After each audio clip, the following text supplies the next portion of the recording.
Et si la prochaine grande confrontation mondiale, eh bien si elle n'avait pas lieu sur un champ de bataille, mais dans les labos des géants de la tech? C'est de ça qu'on va parler. On va plonger au cœur d'une course technologique absolument folle. Une course qui pourrait, qui sait, donner naissance à une intelligence bien au-delà de la nôtre.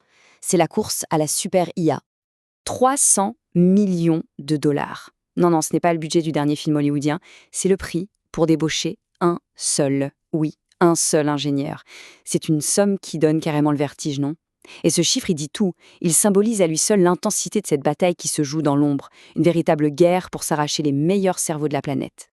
Et cette guerre des talents, elle a un visage. C'est celui de Sam Altman, le boss d'OpenAI. Il a résumé la situation, avec une pointe d'énervement, on peut le dire. Tu me prends mes meilleurs ingénieurs, ça crée un peu la zizanie chez moi. Et quand on sait que celui à qui il dit tu, c'est Mark Zuckerberg, et que ses offres de folie viennent de Meta, on comprend tout de suite que, l'ambiance n'est plus vraiment à la franche camaraderie. Là, on ne parle plus de simple concurrence, attention.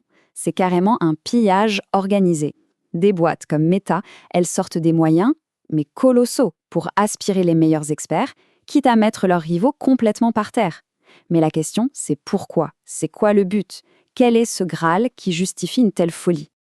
Eh bien, le trophée, le prix ultime de cette course effrénée, c'est la quête de quelque chose qui, pour beaucoup de gens, relève encore de la pure science-fiction. Je parle bien sûr d'une super intelligence artificielle. Alors attention, cette idée d'une machine plus intelligente que nous, elle ne date pas d'hier, loin de là.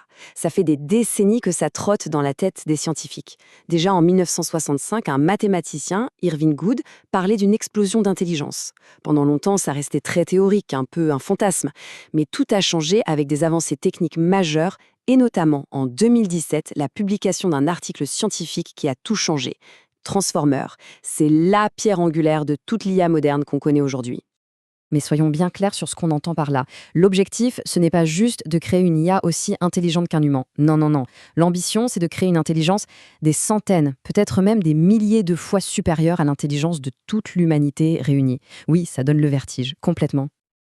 Alors, qui est dans la course? Qui sont les concurrents dans cette arène? Eh bien, sans surprise, ce sont les titans de la tech. Et ils mettent sur la table des ressources qu'on n'a jamais vues auparavant. Et en première ligne, on trouve Meta. Oui, Meta. Longtemps, Mark Zuckerberg ne jurait que par le métaverse, on s'en souvient. Mais il a clairement senti le vent tourner et a opéré un virage à 180 degrés. Il a monté une véritable machine de guerre, un super intelligence group, et lancé des projets avec des noms qui en disent long. Prometheus, Hyperion. Leur but, construire une infrastructure de calcul comme on n'en a jamais vu. Et pour bien saisir l'échelle de cette ambition, accrochez-vous bien, un seul chiffre suffit. 5 gigawatts. C'est la consommation d'électricité que pourrait attendre le projet Hyperion de Meta. 5 gigawatts. Bon, concrètement, ça veut dire quoi? Eh bien, pour mettre ça en perspective, 5 gigawatts, c'est assez d'électricité pour alimenter entre 1 et 4 millions de foyers américains pendant un an. C'est comme si on construisait l'équivalent énergétique d'une très très grande ville juste pour faire tourner une seule IA. L'échelle de l'investissement est juste ahurissante. Mais attention, cette course folle aux ressources, aux talents, ce n'est pas juste une bataille de logos entre entreprises. Derrière tout ça, il y a une rivalité bien plus grande, bien plus profonde. On parle d'un véritable enjeu de pouvoir, à l'échelle mondiale. Et le champ de bataille, il se dessine très clairement entre deux blocs, deux superpuissances. D'un côté, les titans américains, on les connaît, Meta, OpenAI, Google. Et de l'autre, leurs équivalents chinois, ByteDance, oui, la maison mère de TikTok, mais aussi Baidu et Alibaba. Et chacun de ces géants investit des milliards et des milliards pour une seule raison, ne surtout pas se laisser distancer dans une course qui pourrait tout simplement redéfinir l'équilibre du pouvoir pour les 100 prochaines années. Et d'après Eric Schmidt, l'ancien grand patron de Google, qui se base sur ce que disent pas mal de chercheurs, le temps presse. Le calendrier s'accélère à une vitesse folle. Il estime qu'on aura une IA de niveau humain, ce qu'on appelle l'AGI, d'ici 3 ans à peine, et la superintelligence, juste quelques années après. Le compte à rebours est bel et bien lancé.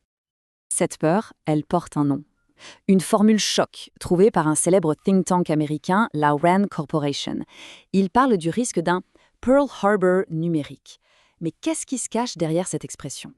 L'idée, elle est aussi simple qu'effrayante.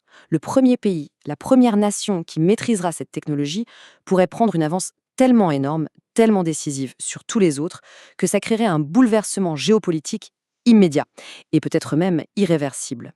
C'est un risque stratégique absolument majeur que tous les gouvernements commencent à prendre très, très au sérieux. Et tout ça, ça nous amène à la question finale, le défi ultime, peut-être le plus important de tous. Une fois qu'on aura créé cette chose surpuissante, comment on s'assure qu'elle reste de notre côté, qu'elle reste bénéfique pour nous? C'est le fameux problème de l'alignement. Pour le dire simplement, c'est un peu comme le génie qui sort de la lampe. Comment on est sûr qu'il va bien exaucer nos vœux et pas se retourner contre nous? C'est ça le problème de l'alignement.